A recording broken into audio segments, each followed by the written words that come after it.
अस्सलाम वालेकुम। सिरात मुस्तकीम चैनल में आप सबको मैं खुश आमदीद कहता हूँ। दोस्तों, सऊदी अरब की वजारत तालीम ने एक अहम एलामिया जारी करके मौसम की सूरत हाल को देखते हुए रियाद रीजन में जितने भी स्कूल्स हैं, कसीम में, कुरियात में और हफरुल बातिन से मुल्का जो भी इलाके हैं, इन तमाम इलाकों में मौसम की सूरत हाल अचानक तब्दील हो जाने की वजह से, जिसमें आप तमाम हज़रात जो इन इलाकों में रहते हैं जानते हैं कि गर्द गुबार का शदीद तूफ़ान आया है।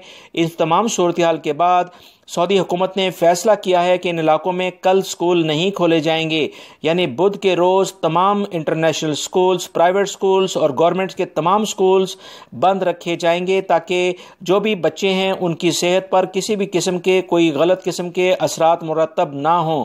लिहाजा आप तमाम हजरात को मैं अपने इस चैनल के ज़रिए मुतला करता हूँ कि इन तमाम इलाकों में मौसम की तब्दीली की वजह से स्कूल्स कल यानी बरोज़ बुध को बंद रखे जाएंगे। मेरी इन वीडियोज़ को लाइक करके अपने दूसरे दोस्तों से लाजमी शेयर कर दिया करें।